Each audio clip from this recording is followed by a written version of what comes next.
والصلاة والسلام على أشرف الأنبياء وإمام المرسلين سيدنا وحبيبنا وشافعنا وقرة أعيننا محمد عليه أفضل الصلاة وأتم التسليم وعلى آله وصحبه ومن تبعهم بإحسان إلى يوم الدين. أما بعد، اللهم انفعنا بما علمتنا وعلمنا ما ينفعنا وزدنا علما ينفعنا آمين يا رب العالمين.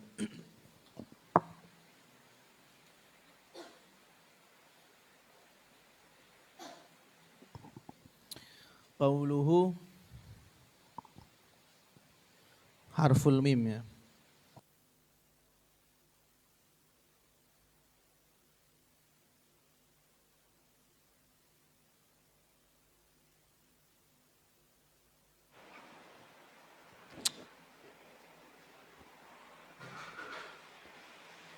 Ya, sebelum kita mulai, karena kita sudah masuk bulan Sya'ban, doanya yang biasanya Allahumma barik lana itu fi Rajab wa Sya'ban diganti. Allahumma barik lana fi ma baqiya min Sya'ban. Itu diganti kan. Biasanya fi Rajab wa Sya'ban diganti fi ma baqiya min Sya'ban. Artinya apa? Ya Allah, berkailah kami di sisa-sisa daripada bulan Sya'ban. Rajab wis kelewat soalnya ya. Dan jangan lupa nanti urusi malam Jumat ting dalem mawon kersane biasa kederek. Dalem? Biasanya kan gitu ya. Nggih.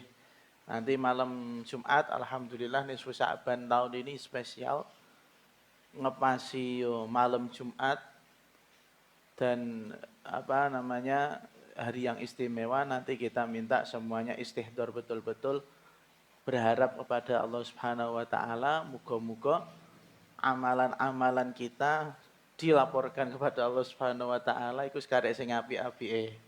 Karek sing apik-apike. Nanti kalau sudah tinggal yang bagus, insya Allah nanti ketika bulan Ramadan nek ngibadah niku semangat.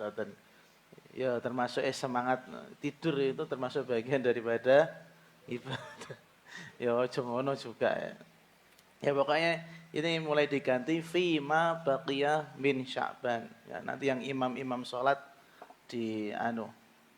direvisi lagunya juga Allahumma barik lana fi ma baqiya min Sya'ban wa ballighna Ramadan.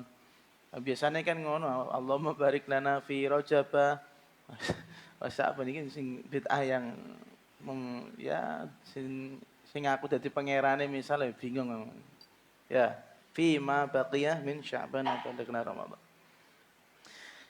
Dan sebelum kita lanjutkan, mungkin melalui video ini kalau teman-teman bisa memviralkan terkait masalah sanad Al-Quran yang Abuya miliki sekarang ini, yang biasanya diterima oleh santri-santri Al-Fatah. Beberapa tahun lalu, kalau nggak salah, kita tuh kalau bikin acara haflah itu apa ya, yo geden-geden lah kasarane ngoten, nekakno wong tua, terus apa meneh. Pokoknya repot banget tuh. Ngasih sing terakhir insidennya begini, nek ra salah Fardan ya. Ya dah, insiden terakhir ya. Saya katakan insiden ya, enggak apa-apa lah. Insiden terakhir di Fardan dan kawan-kawan dan CS. Fardan wis sapa iku novel ya? Oh ya Bagas. Kemudian saya memang dari dulu tak begitu suka kalau ketika khatmil Quran atau sudah setor Abuya itu, ketika sudah hatam itu terus kemudian diacarakan seperti itu. Gak sukanya kenapa? Ya Allah alam. Mungkin karena tawadu atau apa. Karena saya itu ibaratnya ngeten, sampean punya banteran gitu. Banteran guys.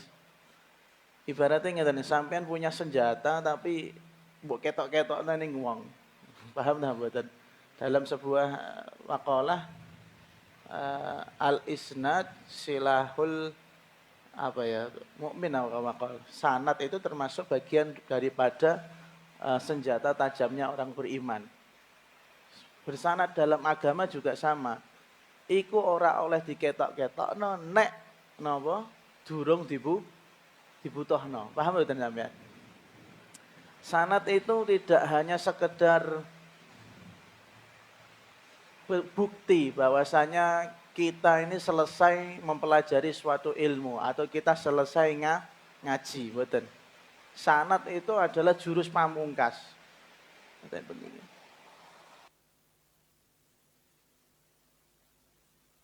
Sanad itu adalah jurus pamungkas yang mana ibaratnya kalau Anda sedang bertengkar sama orang, bertukaran ilmu kejadukan, jurus yang paling akhir itu jurus mbok tokno awal paling akhir. Jurus tertinggi. Cara ibaratnya kados kayak Naruto, kalau kita bahas di Naruto itu ekor 9-nya enggak keluar langsung. Ya, dari ekor 1, 2, 3, 4 sampai 9. Sama, sanad juga seperti itu. Sanad ndak seremeh itu, sithik-sithik anggere pikir dalan ketemu wong aku duwe sanad kowe ra duwe to kan ra iso ngomong ngono iku. Kemudian hingga pada akhirnya akhir-akhir ini saya menemukan sebuah kejanggalan, yaitu di sanad yang ditulis sama yang diberikan kepada kita. Bukan salah dari Abuya juga tidak salah, apalagi dari Syekhuna Mbah Marwan ini tidak salah. Kemungkinan salahnya kalau saya telusuri itu yang salah adalah yang nulis. Kalau nggak salah ya, yang salah yang nulis. Maka tidak heran kalau yang sudah menerima sanad, karena kesalahan tulisan tersebut, sanad Anda sampai hari ini Anda di nomor sekitar 46 atau 47. Waduh banget.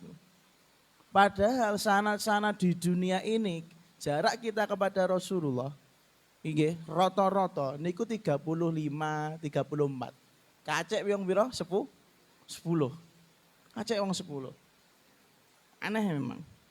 Dan cucu-cucunya Rasulullah juga ya kalau sekarang udah wong Arab itu gampang kawin kira, gampang nikah sampai 40 ada. Tapi nek sanadnya itu enggak sampai 40. Maka dari itu kita perbandingkan beberapa sanad yang ada di Timur Tengah. Ada yang dari Mesir sudah kirim, dari Yaman yang sudah kirim, dari Mesir belum ada tanda-tanda ngirim ke saya. Sanad ini mau kita kita gak berani merevisi. Kita gak berani merevisi karena memang itu yang beliau terima dari Baharwani. Cuman kita mau dari sanad yang asli dikasih sanad penguat lah istilahnya, sanad pendamping, agar nopo ketika Anda nanti ditakoni wong sanadmu ketiba nomor piro, ngono lho maksudnya. Aku nek gini tulisan iki 47 lho, kok adomen 47, wong aku 30 kok misalnya kayak gitu. Saya sendiri 31. Maka dari itu mohon doanya, saya sedang meneliti, sedang mencari, sedang mencari-cari hujah biar bagaimana yang terbaik lah untuk kita semuanya. Dan ada yang membuat hati saya agak nyaman, kenapa ya antara bacaan qiraah Al-Quran dengan sanad hadis itu berbeda. Nek hadis niku keliru sidik kecekel. Hadis kalau keliru sedikit pasti ketahuan. Tapi kalau sanad Quran beda. Masih banyak kelirunya. Kenapa? Alhamdulillah kemarin saya dapat muqaddimahnya kitab Ad-Durrus Tsamin. Ada satu kitab yang membahas tentang sanad-sanad. Di kitab tersebut disebutkan bahwasanya khusus di ilmu qiraah sanad itu memang agak rancu. Bahkan kerancuan ini sudah dari zaman dulu. Kerancuan ini sudah dari zaman dulu, mutaqaddimin. Kenapa mereka rancu? Bukan karena apa-apa, tapi karena fokusnya para ulama, qiraah khususnya, fokusnya para ulama ahli Quran itu adalah di cara membaca Al-Quran. Thariqatul ada, cara membaca Al-Quran. Enggak, yang dibahas bukan sanadnya. Kalau bacanya benar otomatis sanadnya harusnya nyambung sampai Rasulullah Shallallahu Alaihi Wasallam. Maka doakan, saya minta doanya sampean semua. Saya mau mengusahani ini biar kita tidak kehilangan arah. Bukan berarti sanadnya Buya salah, bukan enggak kuat, enggak. Mungkin yang salah adalah yang nulis. Mosok sampai wong 40 itu yang salah terus Baharwani enggak mungkin toh. Kemungkinan saya berani menyalahkan yang nulis itu. Khototnya, ahli kaligrafinya, harusnya warawa Syekh Muhammad Arwani an Syekhihi Muhammad Munawir an Syekhihi an masyaikhihi misalnya, dari beberapa syekh-syekhnya tapi ditulis an. Akhirnya tambah toh. Harusnya an wa kan ngoten. Ya, jadi Mbah Munawir ini ya moga-moga kita dapat barokahnya Mbah Munawir. Mbah Munawir Al-Jogjawi. Beliau adalah gurunya siapa? Mbah Arwani. Dan Mbah Munawir itu alal itlaq secara de facto adalah orang yang pertama kali memasukkan qiraah sab'ah di Nusantara. Orang yang pertama kali membawa qiraah sab'ah di Nusantara. Moga-moga Al-Fatah bisa ziarah di tempatnya Mbah Munawir. Di dalam beberapa biografi beliau disebutkan, Mbah Munawir itu bin Mbah Yai Rosyid apa siapa, nasabnya itu ada, lengkap lah. Diceritakan Mbah Munawir itu lama di Makkatul Mukarramah dan di Madinatul Munawwarah. Sampai 21 tahun atau 22 tahun. Ning mriko.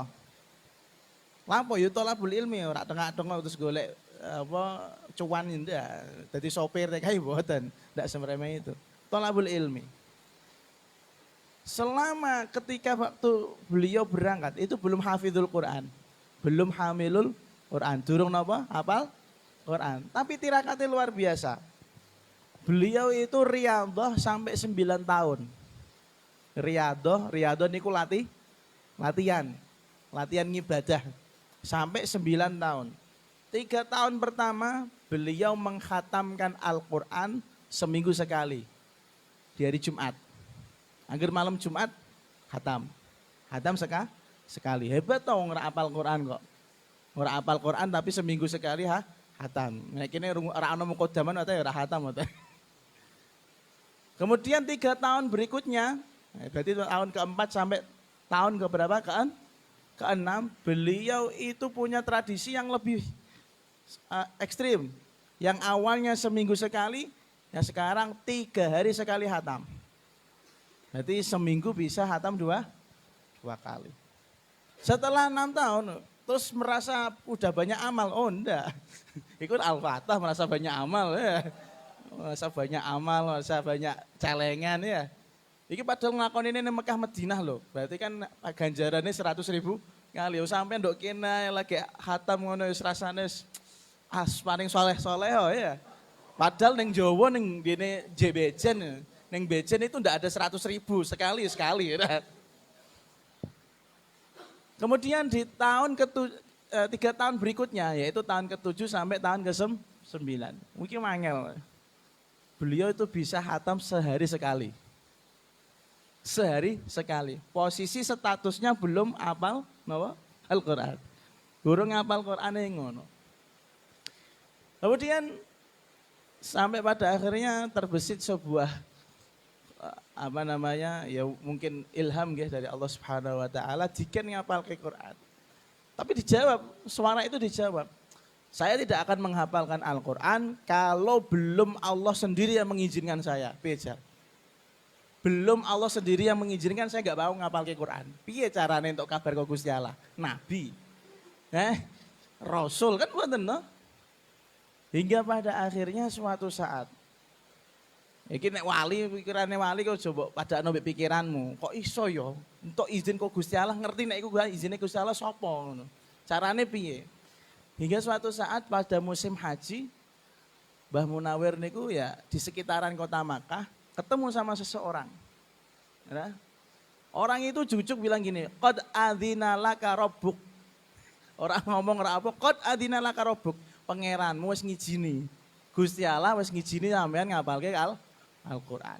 Durung iku sapa lanang iku? Nabiullah Khidir alaihi salam. Durung ngapalno Quran wis ketemu Nabi Khidir. Makanya beda kualitasnya dengan kita. Kita ketemu sama orang yang nggak jelas, menghindari kusanik, akhirnya ngapal ke Quran. Dulu-dulu seperti itu ya. Yang menangi dulu, yang kelas tahfidz sama kelas kitab, yang kelas kitab itu lari ke kelas tahfidz karena lari dari saya gitu ya. Iya, Masya Allah. Nah, kemudian karena beliau lama di sana, kemungkinan gurunya ya wakeh. Gurunya nggih kata yang disebutkan di dalam sanad yang punya kita itu ada yang namanya ala sawab Syekh Yusuf atau siapa niku Ad-Dimyati al-masyhur bi Ibni Hajar Ad-Dimyati. Nah itu alhamdulillah kita sedikit banyak ada biografi tentang beliau-beliau. Saya mau mengumpulkan itu, mau mengkomparasikan biar kita sanatnya enggak kejauhan itu loh. Mosok soko Gusti Allah sampai kita sampai 46 orang kan kejauhan. Wong sing liya-liyane 35 aku wis adoh kok kan gitu. Nanti doakan mawon muga-muga. Ya alhamdulillah ini sudah menjadi pikiran saya sejak dulu tapi saya enggak berani terjun. Tapi kalau sekarang mau tidak mau saya harus terjun karena sudah dapat isyarah, sudah dapat gambaran bagaimana sanad yang ada di kita. Kalaupun qadarullah kita tidak bisa dari Baharwani, pun saya juga punya dari guru-guru saya yang ada di Madinah. Tenang aja, Al-Fatah kebak sanad, ojo khawatir. Al-Fatah kebak sanad. Sanad rotib oke, duwe. Sanad apa meneh? Dalail khairat wis duwe. Sanad manaqib duwe kabeh. Teman ora diketek-ketokno, cuman iki rada tak ngomongno ning ngene video ben ora digapah ngoten mawon ya. Pondok cilik lah tapi bukan karena apa-apa, karena memang eman sanad iku dipamer-pamer kayak kita mboten. Itu adalah kesakralan yang mana kita bawa sampai mati, yang mana kematian ini kita gandulane nopo nek ora sanad ya. Sanad ini kan koyok napa nggih sebagai sebuah kesaksian bahwasanya kita punya sambungan kepada Rasulullah sallallahu alaihi wasallam. Nanti nek gini neraka iso muni, malaikat aku kuwi wong bersanad malaikat. Mosok nemu bersanad nek gini neraka ora macem kan ngoten ya. Iso ngono. Tapi mosok sampean pengen di episode itu kan enggak harusnya enggak seperti itu. Wong nganggo ilmu kok nggih. Pun ngomong dawa-dawa dua hal itu saja. Kita lanjutkan. Bismillahirrahmanirrahim. Qala al-muallif radhiyallahu anhu wa nafa'ana bihi wa bi ulumihi wa bi barakatihi fid dharain amin. Harful mimi ay hadza harful mim utawi iki huruf mim. Wa qala sallallahu alaihi wasallam ma'u zamzam syifaa'un min kulli da'. Ma'u zamzam utawi apa? Banyu zamzam. Zamzam itu bukan merek ya. Ma'u zamzam utawi banyu zamzam syifaa'un iku tombo. Syifaa'un iku tombo min kulli da'in saking sekabehane penyakit. Ruya diriwayatake apa hadis Anid Dailami saking Al-Imam Ad-Dailami. Hadis ini masyhur sekali. Berkali-kali saya mengingatkan hadis yang seperti ini kita enggak boleh hanya sekedar baca tapi kudu dirasakan secara keimanan. Kata kanjeng Nabi Muhammad sallallahu alaihi wasallam, ma'u zamzam syifaa'un min kulli da'. Air Zamzam itu adalah obat dari segala penyakit. Yang repot dari kita adalah kok aku baru ngombe Zamzam biasa-biasa ayo. Ora ono efeknya sama sekali. Imanmu yang dipertanyakan. Kamu iman sama air Zamzam sama dawuhnya Rasulullah kan gitu. Wong kanjeng Nabi dawuhnya syifaa'un min kulli da' tapi kamu masih menyaksikan. Berarti ada keraguan di dalam hati. Mesti dilabeli kanjeng Nabi loh. Cara brandnya brand surga loh itu. Brand akhirat, brand kenabian. Dihalalkan oleh bukan MUI, dihalalkan oleh Rasulullah. Lah kok ora dadi obat lah, itu yang menjadi masalah itu di iman kita. Keimanan kita perlu dipertanyakan, kok baru ngombe banyu Zamzam kok nganu. Ora dadi apa-apa lah iki masalah. Bahkan dalam hadis lain, ngapunten ini saya di HP, walaupun ada yang mengkritik tetap saya pakai ma'u Zamzam lima syuribalah. Air Zamzam itu diniatkan apa saja, tergantung yang minum. Niatnya apa? Golek jodoh, bisa. Ben wareg apa meneh. Ngilangno ngelak tok, wah kecil njen banyu sifatnya ngilangno ngelak. Terusane hadis man syaribahu limaradin syafahullah. Bahasane ku asallahu ayasfiyah bunda. Syafahullah. Barang siapa yang minum air zam-zam limaradin untuk menghilangkan penyakit, syafahullah, kepastian pakai fi'il madhi. Kalau seperti halnya di dalam bait qala Muhammadun ibnu Maliki kan nonton, oh durung qala kok sembunyi qala, alias insya Allah dipastikan akan melakukan syafahullah. Barang siapa yang minum air zam-zam karena dia sakit, syafahullah, pasti napa? Pasti napa? Sembuh, disembuhkan oleh Allah Subhanahu wa taala.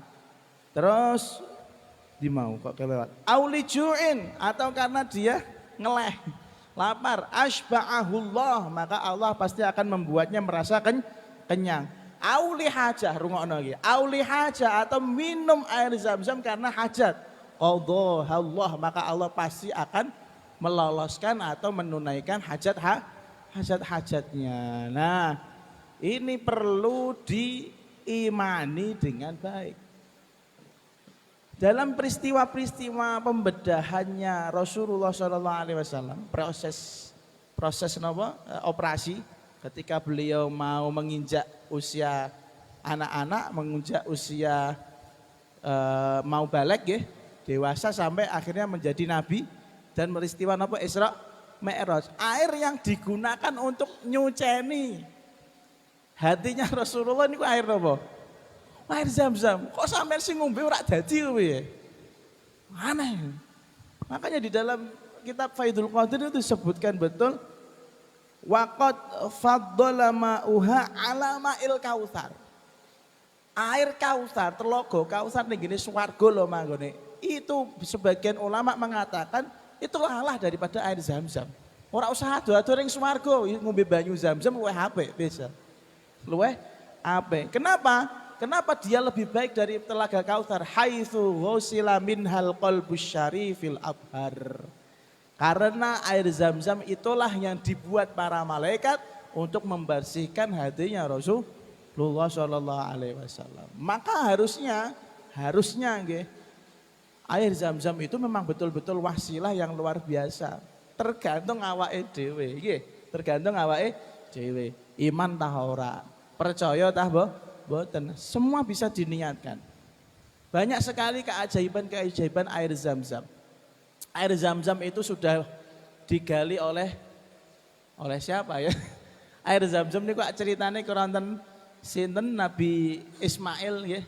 Nabi Ismail merasa haus, kemudian Sayyidah Hajar ya, mencari sumber air hingga akhirnya malaikat Jibril menghentakkan kakinya di sekitaran kaki Nabi Ismail. Dari situlah hentakan itu keluar air zam-zam. Itu dari zamannya Nabi Ismail sampai sekarang ketok ijaono dan bisa dirasakan siapa saja, ndak pernah kering. Ngono ae kok ora iso mbok percayai ngono lho maksudnya. Keramate ora iso mbok percaya iku kepiye? Kan aneh toh. Bukti autentik valid dari dulu zamannya Nabi Ismail yang mana kita ketemu buyute awake dhewe rak ketemu loh. Iki air sudah ada sejak zamannya Nabi Ismail, ndak pernah kering. Sudah gitu digali semakin lama semakin dalam, ndak pernah juga yang namanya kehabisan. Bahkan dalam penelitian yang akhir-akhir dikatakan setiap detiknya air zam-zam itu bisa memancarkan 11 sampai 20 liter setiap detik. Ngetokno banyu sampai 11 sampai 20 liter. Wah, itu akhirnya dibuat proyek besar-besaran di Mekah.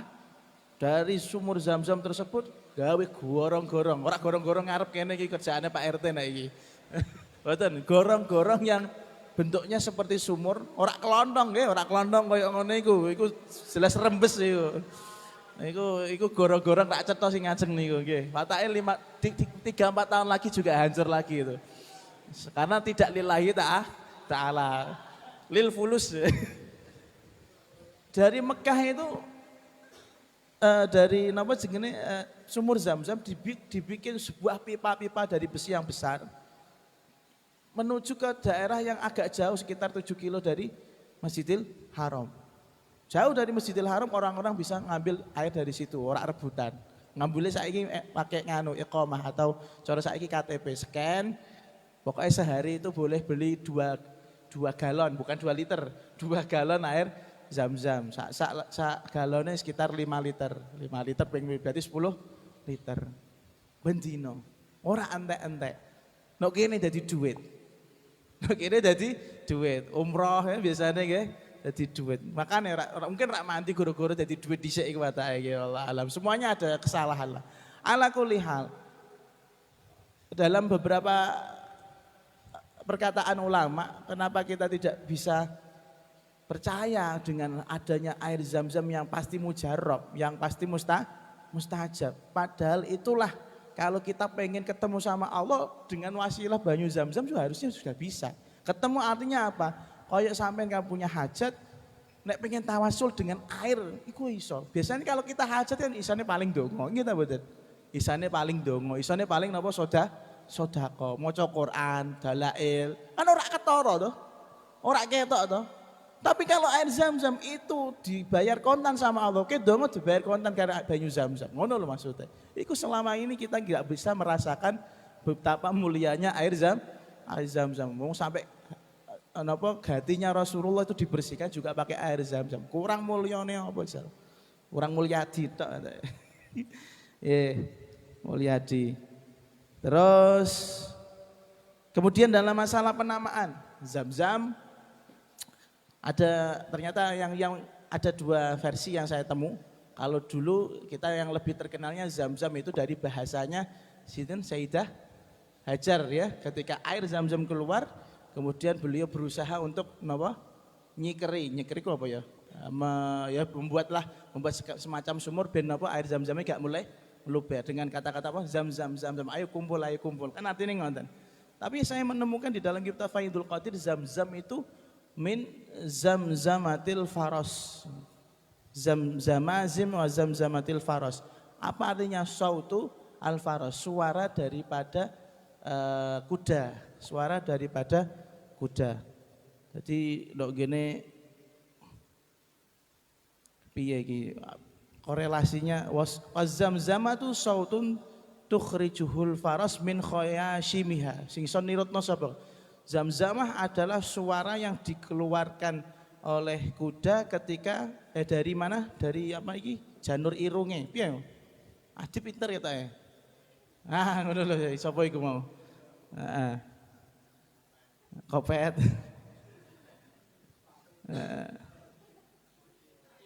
Ya ada yang seperti itu, Wa hikmatu fajriha lahu. Nah kemudian ada satu faedah daripada peristiwa di keluarnya air Zam-Zam. Jadi kan diceritakan bahwasanya air Zam-Zam itu keluar di dekat kakinya siapa? Nabi Ismail.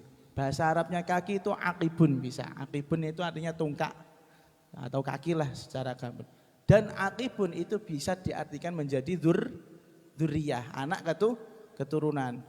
Al-Imam Suhaili mengatakan kenapa Allah Subhanahu wa taala memancarkan air Zam-Zam itu justru dari dekat kakinya Nabi Ismail. Kok gak dari tangannya, kok gak dari arah kepalanya. Koyok-koyok kan ino ya, kok sikil. Tenan tarak mampu sikil tarak itu kan ngoten ya pikiranmu ya.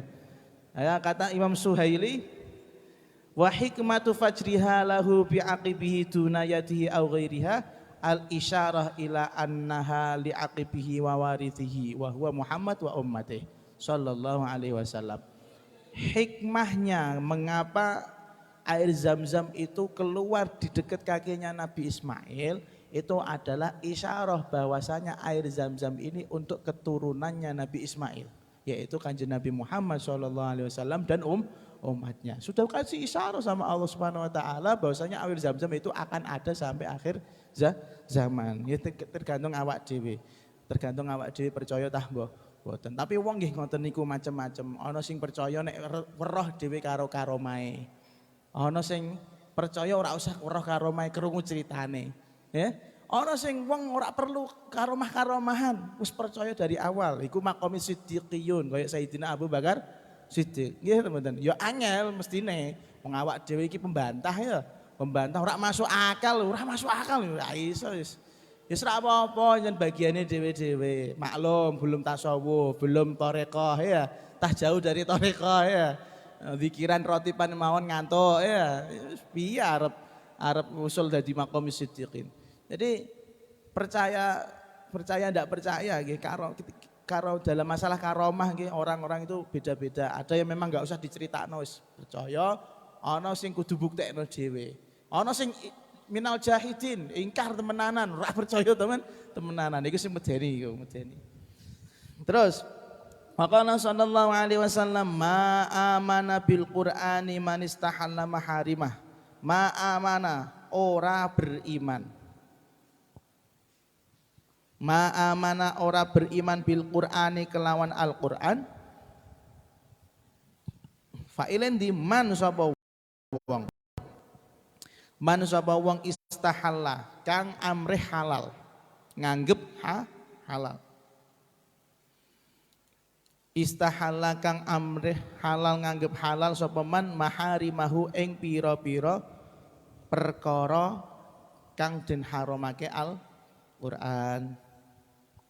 Maharimahu ing pira-pira perkara kang den haramake Al-Qur'an. Ruwiyah diriwayatake apa hadis anit Tirmidzi saking Al-Imam Tirmidzi. Ini jelas min qawaidil iman.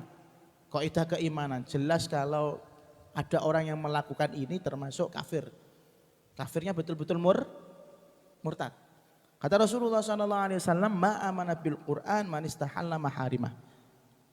Sudah keluar dari iman, tidak dianggap beriman adalah orang yang menganggap apa yang diharamkan Al-Qur'an itu adalah apa? Halal.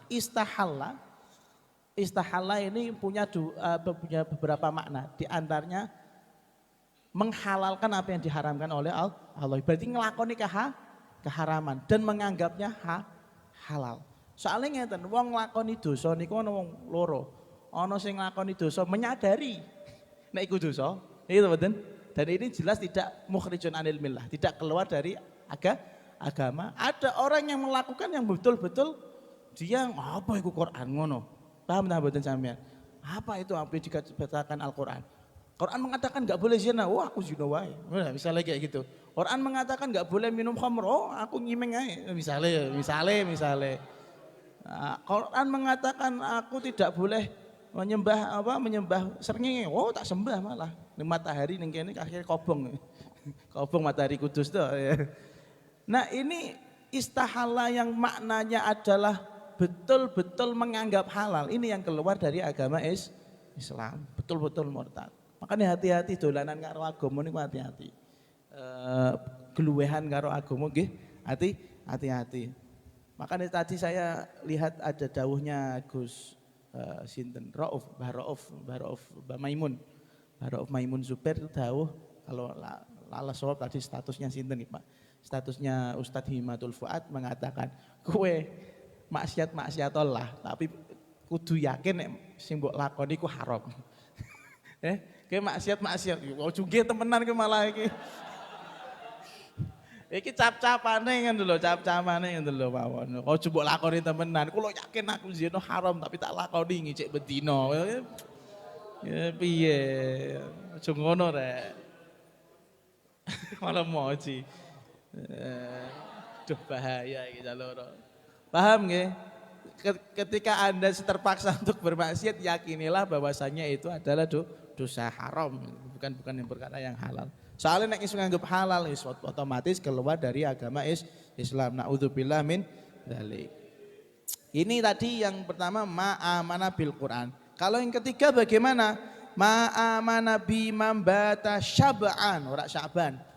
Mambata syab'an wa jaruhu ja'i'un ila jambihi huwa ya'lamu bihi. Rungokno iki sing pelit-pelit pakanan. Nah. Wis ana wong mengkis-mengkis ora ditulungi. Ma'amana ora beriman. Ma'amana ora beriman bi kelawan ingsun. Ma'amana ora beriman bi kelawan ingsun man sapa wong.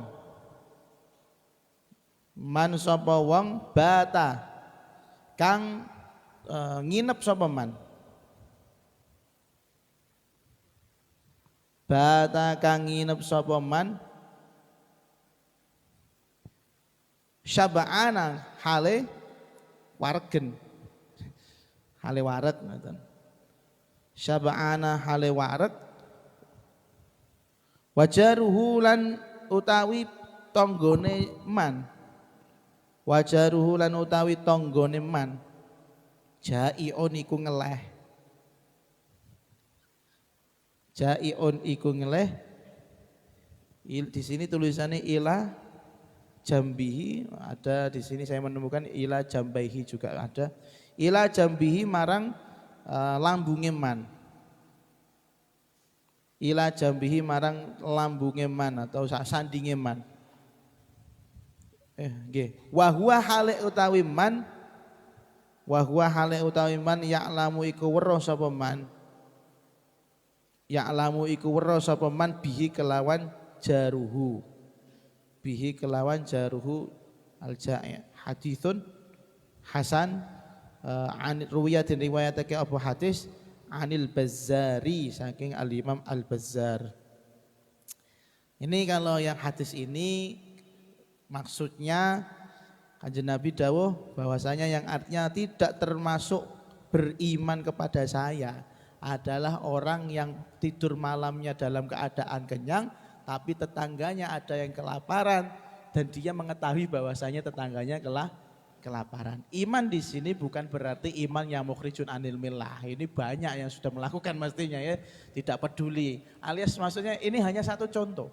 Ini hanya satu contoh tapi di dharbul mithal kepada atau diterapkan pada sisi kehidupan yang lain alias ketidakpedulian kita terhadap kebutuhan orang lain. Bahasane Kanjeng Nabi sampai dawe ma'ama Nabi ora termasuk iman karo aku. Itu berarti kan itu adalah betapa beratnya masalah ini menurut siapa? Rasulullah. Ana wong ngeleh, ana wong butuh ditulungi, nggih. Ana wong sedang kesusahan, ora ditulungi, malah pendungi dikeroyok rame-rame. Itu termasuk bukan bagian kelakuannya umat Kanjeng Nabi Muhammad sallallahu alaihi wasallam. Tapi di sini yang kita tegaskan ma'ama Nabi di sini bukan termasuk yang mukhrijun anil millah, keluar dari agama Islam. Ini satu contoh dari Kanjeng Nabi yang paling konkret, yang paling cetok. Wong dalam kehidupan bersosial iku ana sing sugih, ana sing kere. Ya sing sugih lah minimal ngerti aja terlalu pelit lah karo tangga, wis ngerti tangga, ora duwe sepeda, ora duwe mata pencaharian ya. Ora dodol-dodol apa-apa ya. Ora dodol mie lumayan daripada dodol lawak. Ya bahaya. Ora dodol apa-apa. Itu kudu kita tulungi. Begitu halnya orang alim. Saya mengatakan orang alim ketika melihat tetangganya bodoh-bodoh. Nah iki sampean nek ditanggo goblok-goblok ora arti agama. Iku wes aku pengen uzlah wae ruwet dunia iki. Ora makom wali kok ngomong ngono. Ya beda. Sampean ya kita sebut nama nggih. Sayyidil Walid Al Habib Abdul Qadir bin Mukhtar Tahil Ahidwan radhiyallahu anhu wa qaddasallahu sirrah. Beliau itu Masya Allah. Di antara murid-muridnya itu kan ada yang memanfaatkan ya, termasuk saya dan Pak Ulil memanfaatkan beliau ya. Memanfaatkan tapi bukan untuk cuan. Nah, kalau saya sama Pak Ulil insya Allah kita memang menganggap beliau sebagai guru dunia akhirat. Tapi ada beberapa murid yang anggapnya hanya sebatas apa Mas Ulil bahasanya? Income ya. Income. Pokoknya nek lagi seret jaluk donga Bib Qadir. Semua selesai gitu. Entah bagaimana cerita, pokoknya nganggep Bib Qadir itu hanya uang gitu, paham tak ya? Hanya uang, dungone itu duit. Tapi sama Habib Qadir, Masya Allah, dirumati wong kayak ngono-ngono itu. Dirumati, majelisnya diparani. Nek aku kan mau majelis model apa iki? Jur lelah, dihancurno lelah, majelisnya dol lelah kan ngono nek aku mikirnya. Enggak, Habib enggak seperti itu. Habib tidak seperti itu. Habib itu sampai ibaratnya cap-capane ngetokno keramate ketemenanan.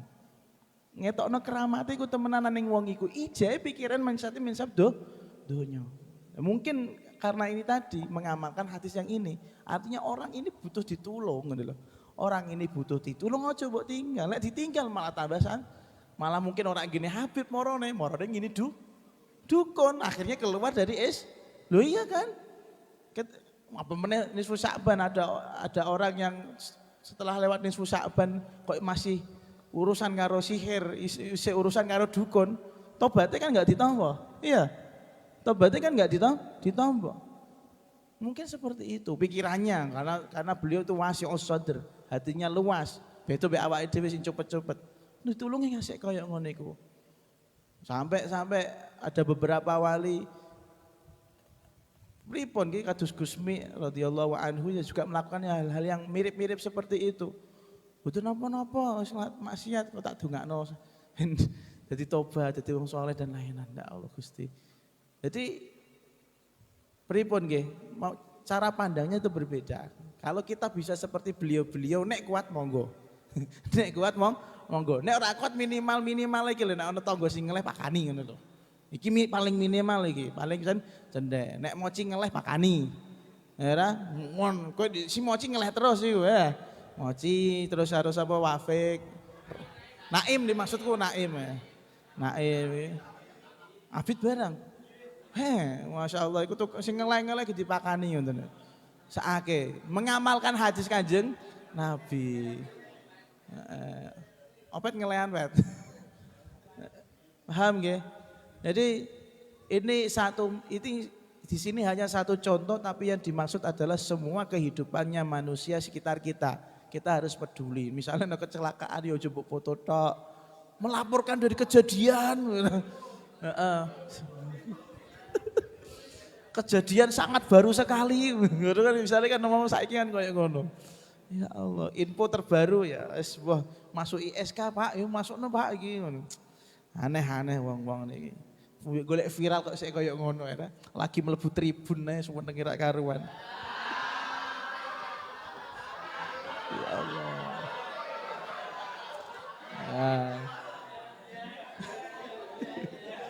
Oh jawabnya ger yayo tok. Yes. Tapi dia butuh itu ya, kita kasih saja. Mungkin nek pengen ngono ngomong mbek aku saya punya kenalan di ISK kan ngono. Pengen wawancara model apa ada, gitu. Wawancara orang tua yang jemput tidak berani pencet bel misalnya.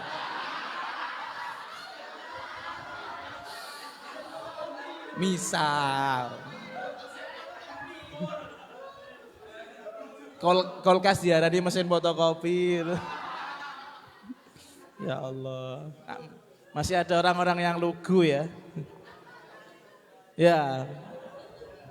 Asasnya adalah kembali lagi bahwasanya kalau kita pengen dianggap menjadi wis kon meneng karo malaikat. Asasnya kualat karo fardhon berarti iki mau. Ampun Don, ampun Lord. Asasnya adalah Kanjeng Nabi itu sangat tidak suka kalau ada umat ini tidak saling membantu. Begitu juga yang dibantu. Jadi masalah kadang sih dibantu nih napa. Pengennya bantu, kita pengennya bantu, tapi sih dibantu kadang tidak tahu kita mboten. Bener ya, ada yang seperti itu, gak tahu diri. Kata muni matur nuwun ning ngarepan barbarane nyanteti kan dan segala macam itu ada itu, waqi'i ya. Ada. Ya tergantung keimanan Anda. Kalau Anda bisa seperti imannya Nabi, imannya para aulia yang mana mereka wasi'us sadr, artinya selalu luas. Itu bagus. Barokah itu bukan kembali kepada diri Anda sendiri, tapi orang-orang setelah Anda, orang-orang di sekitar Anda. Bagus, tapi kalau nggak bisa ya wis minimal hadhihi bitilka, imbanglah ora pati elek-elek banget, ora pati apik-apik banget. Sing penting padha yo nek elek aku ya tak eleki balik, tapi nek ngapi aku tak apiki ngoten mawon. Soalnya dawuh Kanjeng Nabi ma'ama Nabi. Kaya-kaya ora pantes awak dhewe iki cedhak karo Kanjeng Nabi Muhammad sallallahu alaihi wasallam. Wis muga-muga awak dhewe iso semakin lama semakin meningkatlah untuk pantas menjadi umat Kanjeng Nabi seakenan. Dan tanda-tandanya wali ini memang kudu rahmatnya besar. Rahmatnya besar. Ngasih napa la ikraha fiddin ya. Agama ora oleh dipaksa. Dia mau beragama Islam tapi kalau dia enggak mau sholat, kamu enggak punya hak untuk ngancem-ngancem dia nggawa celurit wae sholat ora iso. Bukan nabi salahnya. Ya kita mboten. Ana wong misale napa jenenge dia ngakunya Islam tapi dia masih minum-minuman keras atau enggak bisa kita mengancam dia karena bahasanya agama la ikraha fiddin. Itu bahasa yang paling mentok menunjukkan betapa rahmatnya agama ini kepada orang banyak, bukan hanya kepada muslim tapi kepada orang non muslim juga merasakan rahmatnya orang-orang Islam. Maka awak dhewe itu memang paling enak alhamdulillah tinggi Indonesia punya contoh para guru-guru kita yang dengan siapapun kerasa banget kasih sayangnya. Itu adalah perwakilan daripada kasih sayangnya Rasulullah Shallallahu alaihi wasallam. Maqala ma asara man istaghfar wallahu a'lam bishawab.